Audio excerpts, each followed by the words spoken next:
우리가 인생을 살아가다 보면 피하고 싶은 일들이 있습니다. 정말 저 상황만큼은 정말 피하고 싶은데, 하나님이 제발 저 길로만은 인도 안 하셨으면 좋겠는데, 저 사람들과는 만나고 싶지 않은데 정말 피하고 싶다. 하나님 제발 도저히 저건 안 됩니다. 저 상황은 안 됩니다. 그 일만큼은 내가 만나고 싶지 않습니다.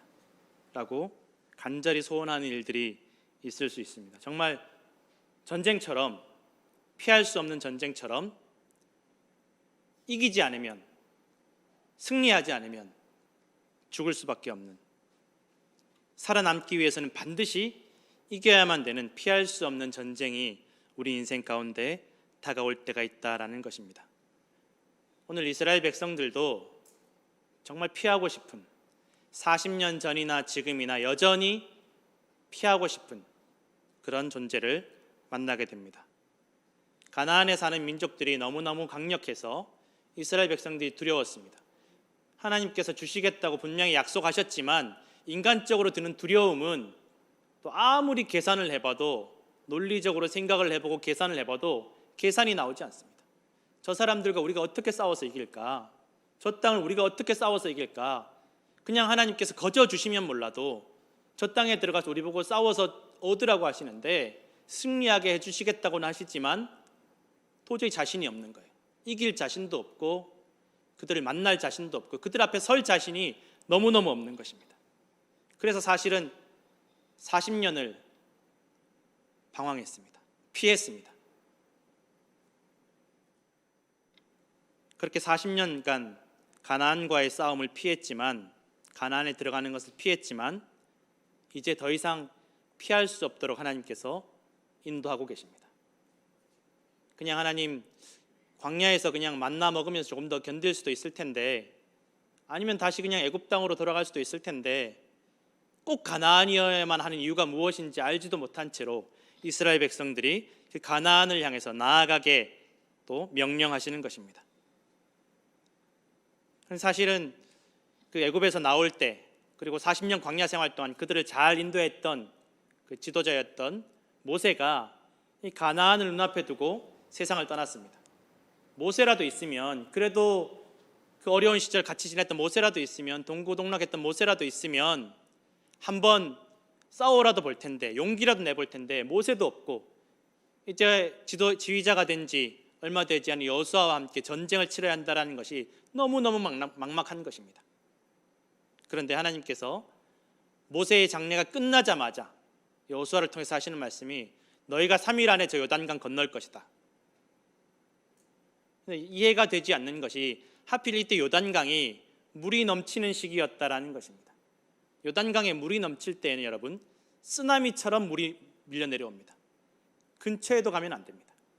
발을 담근다라는 것은 상상도 할 수 없는 일입니다.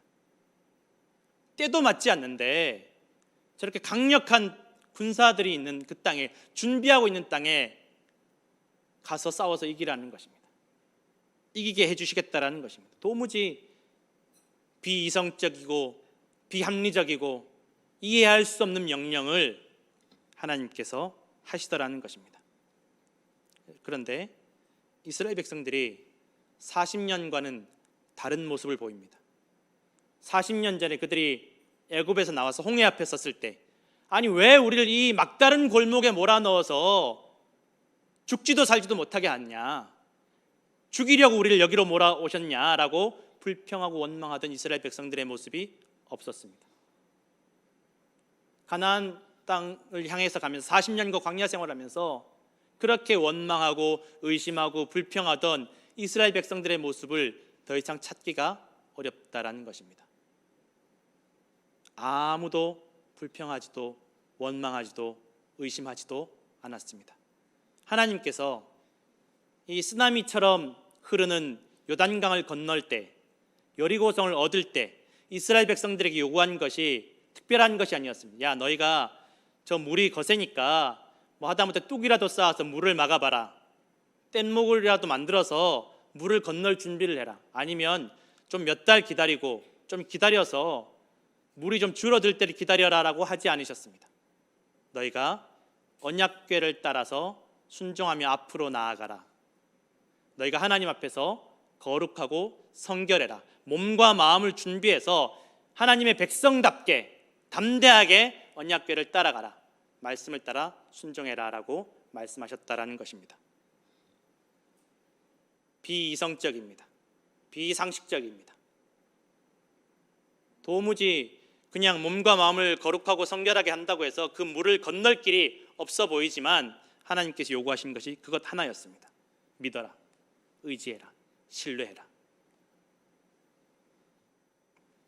사실 여리고성 요단강을 건너는 것도 문제이지만 이 여리고성과 싸우는 것도 사실은 이스라엘 백성들에게는 도무지 불합리한 또 불가능한 전쟁처럼 보입니다. 세계적으로 유명한 손자병법은 전쟁에서 정말 피해야만 되는 일, 전쟁에서 정말 마주치지 말아야 되는 상황이 바로 성 안에서 기다리는 적과 싸우는 것을 피해라라고 말하고 있습니다. 전쟁하는 군사들이 제일 피해야 되는 상황들이 준비하고 성 안에서 기다리는 그런 적들과 싸울 수 없다라는 것입니다. 그런데 여리고성은 준비하고 있었고 그 온 성의 백성들이 똘똘 뭉쳐 있었고 정보 전쟁에서도 이스라엘 백성들은 실패했습니다. 먼저 정탐꾼을 2명을 보내었는데 이스라엘 백성들 가운데 배신자가 있었는지 아니면 여리고성에 스파이가 있었는지는 알 수 없었지만 여리고성에 2명의 정탐꾼이 들어가자마자 이 여리고의 왕이 알게 됩니다. 금세 알게 됩니다. 그러니 기습작전도 실패할 수밖에 없다는 것입니다. 사실 한국전쟁 때 인천 상륙작전이 성공할 수 있었던 이유들 중에 하나가 바로 기습작전이었다는 것입니다. 메가더 장군이 이 인천 상륙작전을 숨기기 위해서 삼척이나 군산이나 다른 지역들을 공격하면서 이 인천으로 상륙하는 것을 끝까지 숨기기 위해서 애를 썼다는 것입니다. 그리고 이 연합군이 상륙하는 것을 돕기 위해 수많은 여러 나라의 그 연합군들이 충분한 병력으로 물자로 지원을 했었다는 것입니다. 그런데 이 이스라엘에게는 그런 것들이 하나도 없었다는 것입니다. 도와줄 다른 나라들도 없었고 기습작전도 실패했다는 것입니다. 더더군다나 아까도 말씀드렸지만 지도자가 바뀌었습니다. 경험 많은 노련한 지도자가 없었다는 것입니다. 인천 상륙작전을 할 당시 메가더 장군이 이미 태평양 전쟁에서 일본군을 상대로 90여 차례에 이르는 상륙작전을 한 경험이 있는 장군이었습니다. 그런데 오늘 본문에 나온 여호수아는 비록 모세 옆에서 돕기는 했지만 모세만큼의 지도력은 기대하기 어려운 지휘자였다는 것입니다. 그런데 하나님께서 이스라엘 백성들로 하여금 여호수아와 함께 요단강을 건너서 여리고성을 얻으라라고 말씀하고 있습니다. 웨일스의 속담에는 성벽 뒤에서는 누구나 용감해진다라는 말이 있습니다. 성 안에서 방어하는 병사들의 사기는 기본적으로 자신감이 넘칠 수밖에 없습니다. 일단 기본적으로 성이 막아주고 있으니까. 유럽의 콘스탄티노플 전쟁에서는 콘스탄티노플의 7,000명의 병사가 10만 명의 오스만 군대를 오랫동안 막을 수가 있었습니다. 7,000명 대 10만 명입니다. 성 안에만 있으면 아무리 병력 차이가 많이 나도 충분히 막을 수 있다는 것입니다. 그런데 이스라엘 백성들은 이미 준비하고 있는 병력 차이도 그렇게 크게 나지 않는 여리고성을 향해서 진격을 해야 됩니다. 아니 당장 요단강을 건너는 것도 문제라는 것입니다. 그런데 하나님께서 이스라엘 백성들에게 믿어라, 신뢰해라, 거룩해라, 성결해라를 요구하시고 나서 놀라운 일들을 경험하게 하셨다는 것입니다. 인간적으로 이해되지 않는 비상식적인 기적을 경험하게 하신 줄로 믿습니다. 요단강물이 멈추었다라는 것입니다. 언약궤를 맨 제사장들이 죽음을 무릅쓰고 죽음을 각오하고 요단강에 발을 담그자 그 쓰나미처럼 밀려내려오는 그 물들이 다 멈추었고 온 이스라엘 백성들이 마른 땅으로 건넜다라는 것입니다. 진 땅도 아닙니다. 마른 땅으로 건넜다라는 것입니다. 힘들지 않았습니다. 그들이 준비한 것이 아무것도 없었습니다. 준비되지 않았음에도 불구하고 하나님께서 믿음으로 하나님께 순종하는 그 민족들에게, 이스라엘 백성들에게 놀라운 경험을 하게 해주셨다라는 것입니다. 그럼 오늘 이러한 기적과 은혜를 우리에게도 베풀어 주실 줄로 믿습니다. 이스라엘 백성들이 믿었습니다. 홍해를 건널 때에도 보여주지 못했던 믿음을 보여주고 아무런 불평도 원망도 의심도 하지 않았습니다. 이 요단강을 건너고 나니까 사실은 한번 해볼 만하지 않겠습니까? 요단강도 건넜는데 우리가 가서 싸우면 이길 것만 같은 마음이 들 수도 있습니다. 그런데 하나님께서 여리고성을 무너뜨릴 때에도 도무지 이해할 수 없는 명령을 이스라엘 백성들에게 하십니다. 너희가 그냥 하루에 한 번씩 성을 돌고 7일 동안 성을 돌되 7번째 날에는 7번을 돌아라. 아니 지금 정탐꾼을 보내도 지금 들키는 판에 어떻게든지 성의 약한 부분을, 아니면 우리가 좀 전쟁 물자를 준비하고 좀 잘 준비를 해서 공격을 할 계획을 짜고 작전을 세워야 되는데 맥없이 성을 돌라는 명령이 무슨 말인지 이해할 수 없다라는 것입니다. 맥없이, 그냥 인간적으로 보면 맥없이 성을 한 바퀴씩 돈다고 해서 성이 무너질 가능성이 전혀 보이지 않는다라는 것입니다. 더군다나 이스라엘 백성들이 요단강을 건너고 나서 만나가 끊어졌습니다. 하나님께서 주시던 그 양식이, 하늘에서 내리던 그 양식이 완전히 끊어졌다라는 것입니다. 그러니 이스라엘 백성들은 싸워서 저 성을 얻든지 굶어 죽든지 하나님께서 막다른 골목으로 자꾸만 몰아가시는 것입니다.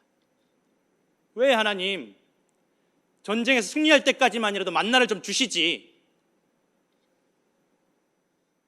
하나님께서 다른 것을 요구하지 않으십니다. 너희가 믿고 순종하면 그 성을 얻을 것이라고 계속 말씀하고 있다는 것입니다.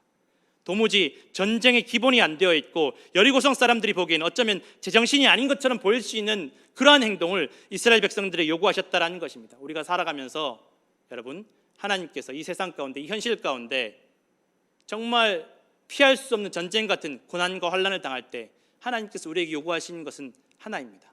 주님을 믿고 신뢰하라는 것입니다. 준비되지 않아도 괜찮습니다. 준비할 여력이 없어도 괜찮습니다. 하나님께서 우리에게 요구하신 것은 철저한 신뢰이고 믿음인 줄로 기억하시기를 부탁드립니다. 믿음이 없으면, 하나님을 신뢰하지 못하면 홍해 앞에서처럼, 광야에서처럼 부르짖고 원망하고 의심하고 불평할 수밖에 없고 문제를 만났을 때 결코 이겨낼 수 없습니다. 그러나 믿으면, 신뢰하면 하나님께서 홍해를 가르시고 광야에서 살게 하신 것처럼 하나님께서 주십니다. 언약궤만 있으면 되는 것도 아니고 소리만 지른다고 되는 것도 아닙니다.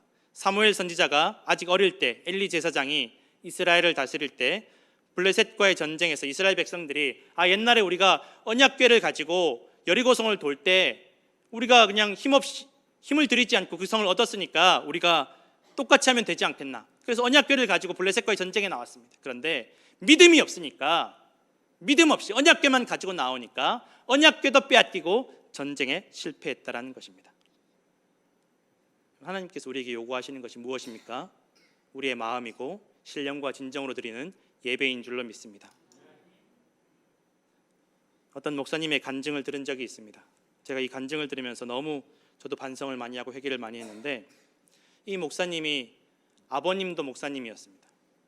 근데 이 아버님이 얼마나 엄하신 목사님이었는지 자식의 그 모든 행동까지 하나하나를 다 결정해 주시는 거예요. 뭐 피할 길이 없는 거예요. 이 아버지 목사님 때문에 억지로 신학교에 들어가게 되었다라고 합니다. 이 목사님의 말에 따르면 아버지가 억지로 나를 신학교에 집어넣었다라고 간증을 하십니다. 왜 내 인생을 내 뜻대로 살지 못하는가? 너무 속상하고 나는 믿음도 없는데 준비도 되지 않았는데 왜 나를 신학교에 보내셨는가? 방황을 많이 하셨다라는 것입니다. 신학교를 다니면서 마음을 잡지 못하고 방황을 하면서 세상에 즐길 것들을 다 즐기면서 그렇게 살았다라는 것입니다. 그렇게 목사가 되고 결혼도 하고 아이도 낳았습니다. 그런데 첫 딸을 낳으면서 어려움이 찾아왔다라는 것입니다. 태어나면서부터 이 딸이 아프기 시작해서 뭐 어떤 방법을 써도 이 아이가 쉽게 낫지 못하고 정말 생사의 기로를 몇 번씩 넘기게 되는 일들이 시작이 되었다라는 것입니다. 온갖 좋은 약들을 먹이고 또 독한 약들을 계속 먹였는데 간신히 아이 생명은 살렸지만 이 약 때문에 4살이 될 때 이 딸에게 지적 장애가 찾아왔다라는 것입니다. 회복될 수 없는, 병원의 표현에 의하면, 의사의 표현에 의하면 영원히 완치될 수 없는 장애가, 손상이 이 아이에게 찾아왔다라는 것입니다. 아이를 살리려고 먹인 약 때문에 아이가 생명은 건졌지만 평생 지울 수 없는 장애가 찾아와서 그때부터는 정말 피할 수 없는, 피하고 싶은 전쟁이 시작되었다고 합니다. 정말 간절하게 기도했다라는 것입니다. 하나님 제발 고쳐주세요. 제발 고쳐주세요. 그렇게 얼마나 간절하게 기도했는데 하나님께서 고쳐주시지 않더라는 것입니다. 도대체 왜 하나님, 내가 이렇게 기도하는데, 이렇게 만나고 싶지 않은 상황을 만나게 하시고, 내가 이렇게 신학교 오기 싫었는데 도대체 왜 나를 이렇게 인도하시냐고 원망도 해보았다고 합니다. 도대체 이해가 되지 않는 길로 하나님께서 인생을 인도하시는데 가장 힘든 일은 장애를 가진 딸이었다라는 것입니다. 아이에게 장애가 있으니까 가장 친한 사람이 이 목사님에게 하는 말이, 야, 너 그런 딸 데리고 어떻게 목회할래? 너 더 기도해야 되겠다. 이 말이 너무너무 속상하고 가슴이 아프다라는 것입니다. 내가 잘못한 것도 아니고 내 딸이 잘못이 있는 것도 아닌데 더 이상 얼마나 기도를 더 해야 하나님께서 고쳐주실지, 얼마나 기도를 하는지 알지도 못하면서 그런 말을 쉽게 하는 것이 너무너무 속상하고 상처가 되었다라는 것입니다. 그러다가 장애를 가진 아이와 함께 미국으로 유학을 오게 되셨다라는 것입니다. 그런데 30년 전에 그때 미국에서 유학을 하면서 느낀 것이, 정말 미국이 장애를 가진 아이들이 지내기가 참 좋구나, 여러 가지 잘 되어 있구나. 그래서 이제 조금 괜찮아지겠다, 이제 좀 이 장애를 가진 딸이 있어도 잘 지낼 수 있겠다 싶었는데 또 하나님께서 한국으로 돌아갈 수밖에 없는 상황을 만드셨다라는 것입니다. 그런데 한국에 가서 한국 학교에 아이를 넣으니까, 아이를 입학시키니까 처음에는 몰랐다라는 것입니다. 처음에는 몰랐는데 한참이 지난 뒤에야 부모님이 알게 된 것이, 이 아이가 그 장애 때문에 친구들에게 따돌림을 당했다라는 것입니다. 그걸 알고 나니까 이 목사님의 마음이 엄청나게 무너졌다라는 것입니다. 아무리 기도해도 이 문제를 해결해 주시지 않고 자꾸만 새로운 문제를 만나게 하셨는데, 그렇게 간절히 기도하던 중에 이 목사님이 깨달은 것이, 하나님께서 이 딸을 통해서, 이 딸의 장애를 통해서 나를 바꾸고 계셨다라는 것을 깨달았다라는 것입니다. 자신은 목사였는데 그때까지도 무슨 생각을 하고 살아왔냐면, 목회를 했냐면, 사람은 노력하면 다 된다라고 생각했다라는 것입니다. 노력하면 다 된다. 사람들이 안 되는 것은 노력하지 않아서, 의지가 부족해서라고 생각했다라는 것입니다. 그런데 이 딸을 통해서 사람이 노력해도 안 되는 일이 있다라는 것을 깨닫게 되었다라는 것입니다. 실제로 마음 먹고 노력만 하면 공부든지 뭐든지 다 수월하게 지내왔었는데, 이 아이로 인해서 세상에 내 노력으로 할 수 없는 일들이 있다라는 것을 깨달았다라는 것입니다. 그때부터 목사로서 목회를 하면서 누군가 도와주지 않으면 안 되는 사람들이 보이기 시작하셨다는 것입니다. 도움이 필요한 사람들이 그제서야, 도움이 필요한 성도들이 그제서야 보이기 시작하셨다는 것입니다. 비로소 목회 현장에서, 교회에서 자녀 이야기를 한마디도 하지 않는 교인들이 보이기 시작했다는 것입니다. 하나님이 딸을 통해서 자신의 목회를, 자신을 완전히 바꾸어 주셨다는 것입니다. 그러나 그럼에도 불구하고 여전히 나는 바뀌었지만, 나는 깨달았지만, 나는 은혜를 받았지만 이 딸의 고난은 어떻게 해결해 주실지 걱정이 되었습니다. 언젠가 이 딸을 두고 나와 아내가 세상을 떠나야만 될 텐데 이 딸은 도대체 누가 길러줄 것인가, 누가 돌보아 줄 것인가 걱정이 되었다라는 것입니다. 그렇게 기도의 줄을 놓지 못하고 평생 30년 동안 기도하셨는데 도무지 이해할 수 없는 일들을 하나님께서 경험하게 하셨다라는 것입니다. 이 딸이 학교를 무사히 잘 졸업하고 대학도 입학하고 대학을 졸업하고 건강한 남성과 결혼해서 가정도 꾸리게 하셨다라는 것입니다. 장애가 나은 것은 아니었지만 자신이 걱정할 것들이 전혀 없어졌다라는 것입니다.